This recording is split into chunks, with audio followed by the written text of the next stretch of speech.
Welcome back to Timeless Messages from the I Ching. This is Stephen. Thanks for tuning in. I hope you're doing well. So the question for today is, what are the most important messages for viewers at the time they find this video? What are the most important messages for the viewers at the time they find this video? And that time could be in 2 years, 2 months, 10 days, it doesn't matter. These are timeless messages, and when you find them, they're here to help you. So the first hexagram, number 55, abundance, and the second hexagram, number 29, the abysmal water. So without further ado, please relax your eyes if you have the ability and take some deep breaths and have some stress reduction. I'll begin the interpretation. Feng, abundance, fullness. Chen, the upper trigram, is movement. Li, the lower trigram, is flame, whose attribute is clarity. A flame, just like clarity, produces light, clarity within and movement without. This produces greatness and abundance. The hexagram pictures a period of advanced civilization. However, the fact that development has reached a peak or a zenith suggests that this extraordinary condition of abundance cannot be maintained permanently. The judgment, abundance has success. The king attains abundance. Be not sad. Be like the sun at midday. It is not given to every mortal to bring about a time of outstanding greatness and abundance. Only a born ruler of humanity is able to do it, because this ruler's will is directed to what is great. Such a time of abundance is usually brief. Therefore, a sage might well feel sad in view of the decline that must follow. But such sadness does not befit the sage. Only a person who is inwardly free of sorrow and care or worry can lead in a time of abundance. So it's very important for you to embody the freedom of sorrow and worry and concern right now in this time of abundance. You must be like the sun at midday that illuminates and gladdens everyone and everything under heaven. So you are this wise light that needs to shine in this time of abundance. The image, both thunder and lightning come, the image of abundance. Thus the superior person decides lawsuits and carries out punishments. This hexagram has a certain connection with Shiho, also known as biting through, number 23, in which thunder and lightning similarly appear together, but in the reverse order.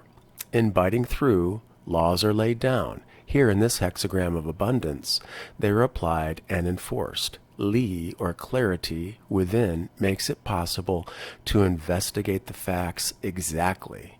And shock, Chen, the upper trigram, without ensures a strict and precise carrying out of punishments. Now, this doesn't always have to be punishment.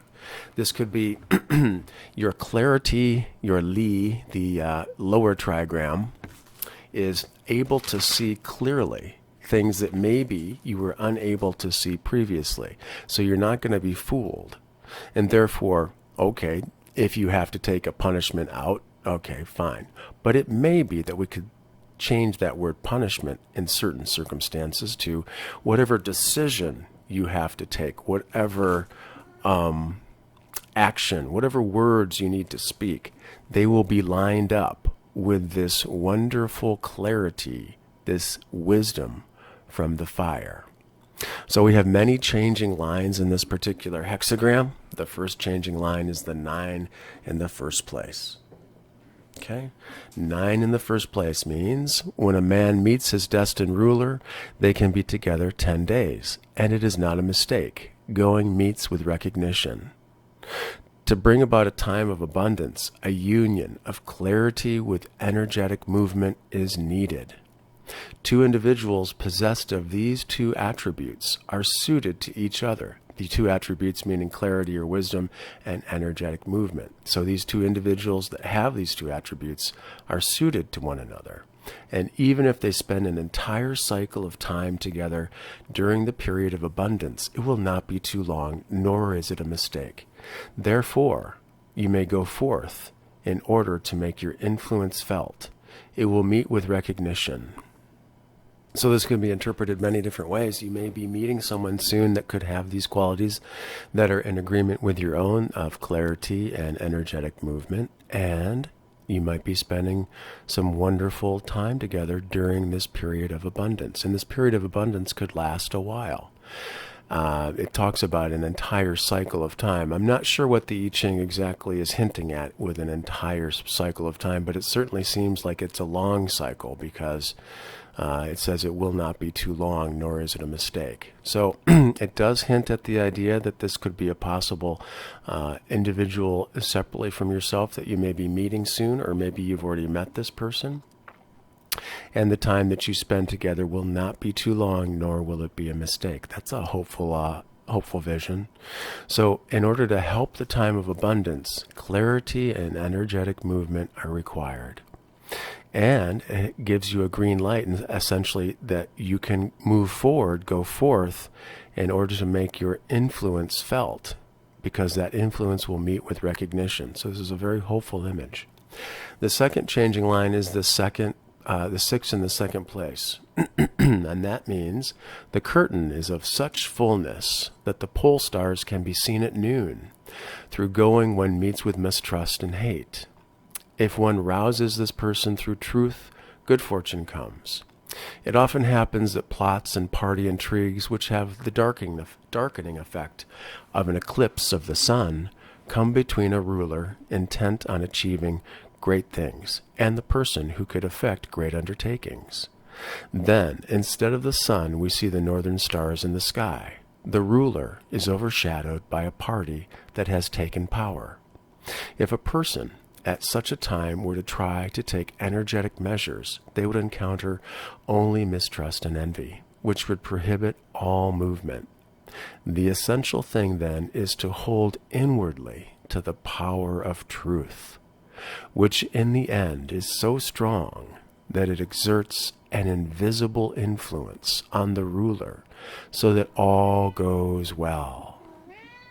So you find yourself in a situation where there's been an eclipse of the sun, a darkening effect, and this could be some person or some energy that has taken power. Okay, you could be the ruler and you could be the person who can effect great undertakings. You could be both of these people.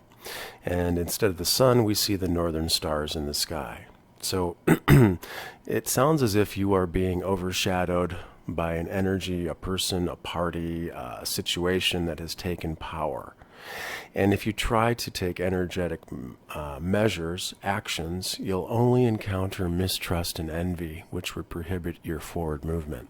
So the important thing for you right now is to hold inwardly to the power of truth. Very, very important.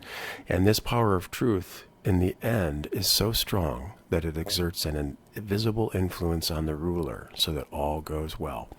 Now, you could be in an association, a business relationship, an interaction with somebody else who would be conceived of as the ruler, okay?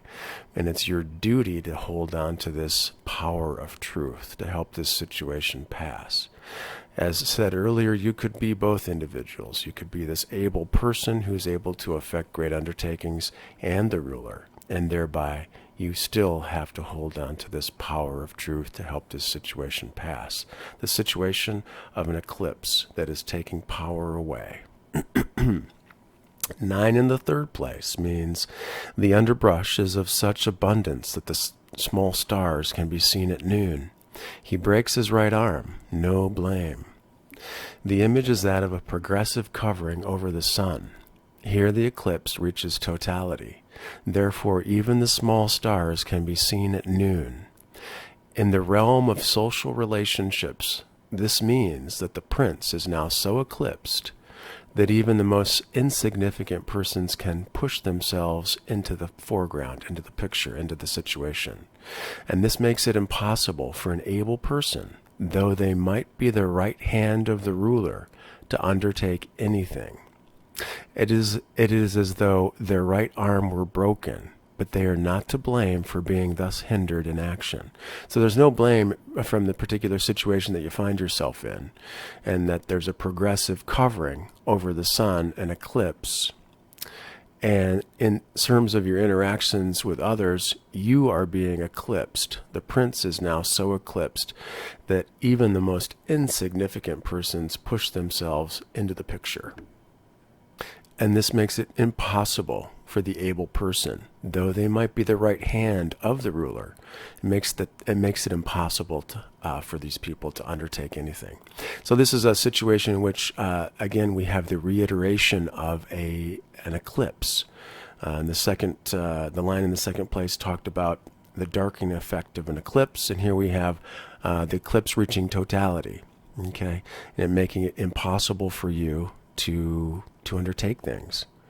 But remember, even though this blocks you, just like imagining your arm to be broken, you're not to blame for this particular situation, and nor are you to blame for being hindered.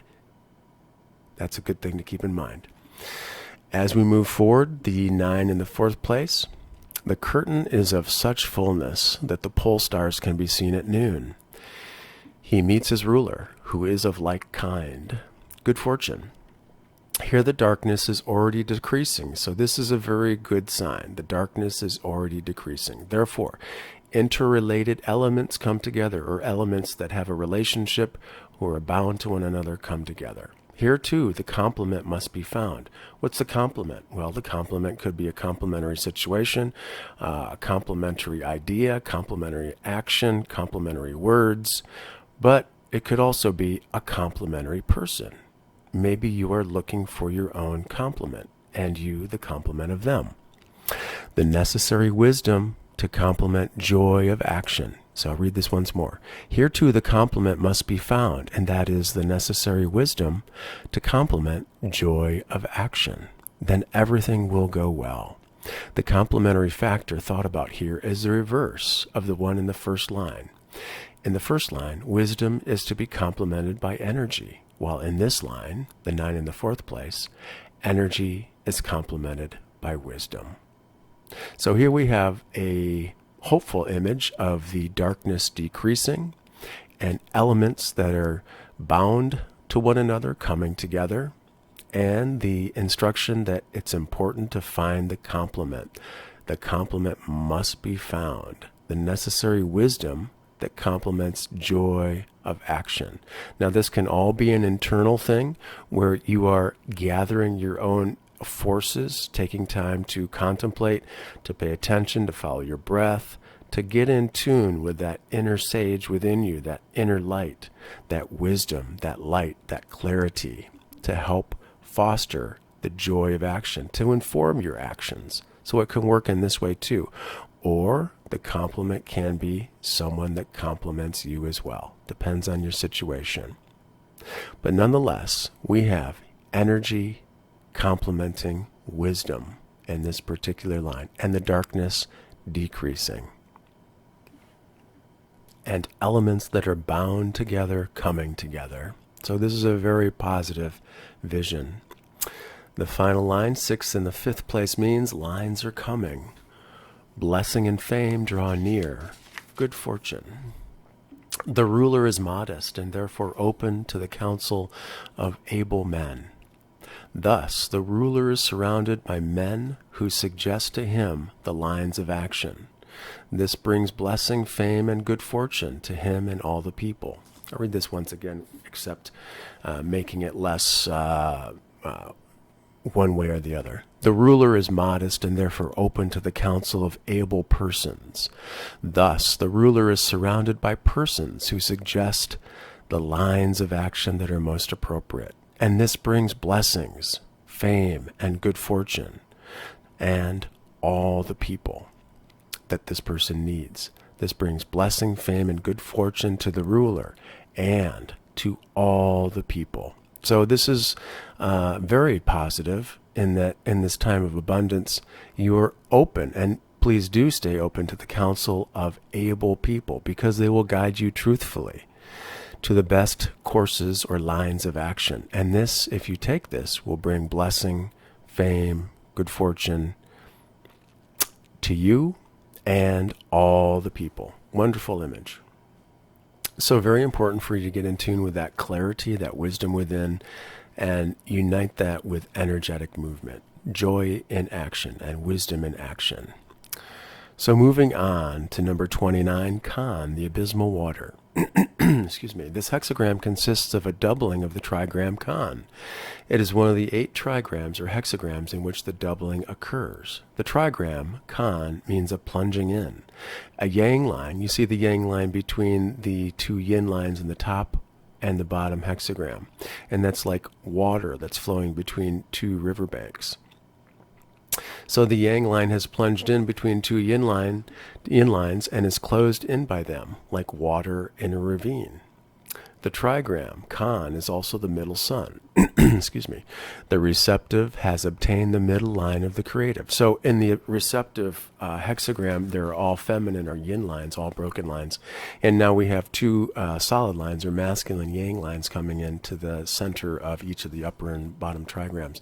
And these come from the creative. The creative is all yang masculine lines. And thus kan develops. As an image, it represents water, the water that comes from above and is in motion on earth in streams and rivers, giving rise to all life on earth. In humanity's world, kan represents the heart, the soul, locked up within the body, the principle of light enclosed in the dark. The name of the hexagram, because the trigram is doubled, has the additional meaning repetition of danger, because the abysmal represents an abyss, a dangerous abyss. Thus, the hexagram is intended to designate an objective situation to which you must become accustomed, rather than a subjective attitude. Because danger that is due to a subjective attitude means either you're being foolish or you're being gullible.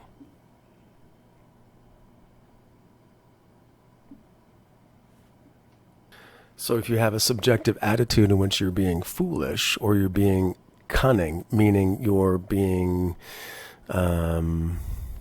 deceptive. The opposite of integrity or trustworthiness, these types of activities or qualities can bring danger, but that's not the situation you find yourself in. It's an objective situation that's dangerous, and it's important for you to try to adapt to it. And not that it's going to stay, but just to adapt to it so you don't put in mistaken resistance trying to conquer it. So here too, a ravine is used to symbolize danger. It's a situation in which a person is in the same area as the water in a ravine. And, like the water, this person can escape if they behave correctly. The judgment, the abysmal, repeated. If you are sincere, you have success in your heart, and whatever you do succeeds. Through repetition of danger, we grow accustomed to it. Water sets the example for the right conduct under such circumstances. Water flows on and merely fills up all the places through which it flows. Water does not shrink from any dangerous spot, nor from any plunge, and nothing can make water lose its essential nature. Water remains true to itself under all conditions. Thus, likewise, if you are sincere when confronted with difficulties, your heart can penetrate the meaning of the situation. And once we have gained inner mastery of a problem, it will come about naturally that the action we take will succeed. In danger, all that counts is really carrying out all that has to be done, being thorough, being attentive to details, and moving forward, in order not to perish by staying in the danger. So it's very important for you to be sincere. What's sincere? You're being very real. When you're confronted with difficulties, you're being absolutely real. Therefore, your heart can enter into the meaning of the situation, and once you do this, a solution will arise naturally, and the actions that you take will succeed.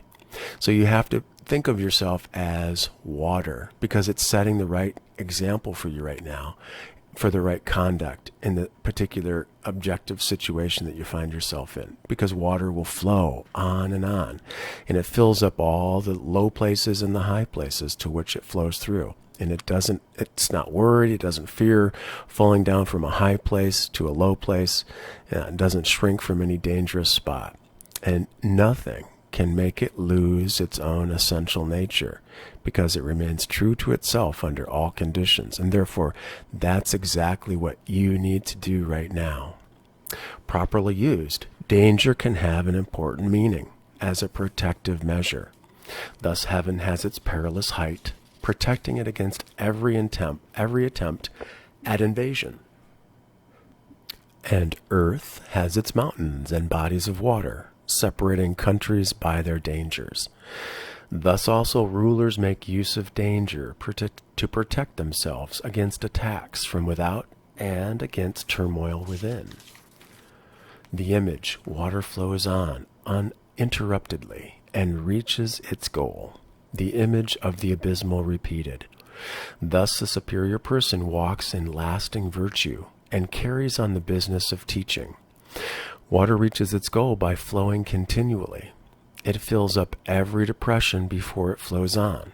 The superior person follows its example, and the superior person is concerned that goodness should be an established quality of character rather than an accidental and isolated occurrence. So likewise, in teaching others, everything depends on consistency, for it is only through repetition that the pupil makes the material their own. The two hexagrams taken together can be two sides of the same coin. The first hexagram, the abundance, fullness, can paint one vision or one perspective for you in the terms of how you move through this particular situation you find yourself in. And the second hexagram, the abysmal, can also paint a different perspective or different set of ideas to which you can look at the particular situation you find yourself in and help yourself move through it with greater ease. If you can become very sincere and retain that sincerity, meaning you're just very, very real, and you can allow yourself to be like water and that it just continues to flow and does not fear any dangerous spot or any plunge, and you can remain true to your own nature, because water always remains true to its own nature, true to itself under all conditions. If you can be like this, then this is a wonderful helper for you in your particular objective situation that you find yourself in. Just like the union of clarity or wisdom with energetic movement, here we have the union of being real, of being sincere, and helping the heart to uncover the meaning of the particular situation that you find yourself in. Remaining true to yourself, not losing your essential nature, and flowing onward and onward until everything works itself out. To enter into the superior person's attributes, you follow the example of water as it flows continually.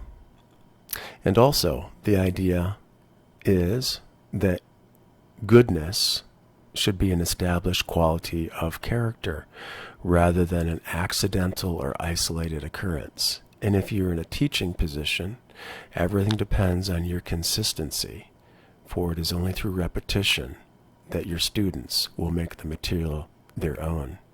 And also, you as the pupil need to have a consistency in terms of your character, of continuing to flow, remaining true to yourself, not losing your essential nature even though you're faced with difficulties, being real and sincere, and in doing so you will find the way through. I hope these messages help you. I would listen to this reading once more and jot down some of the most important ideas. Thanks for tuning in, and take care.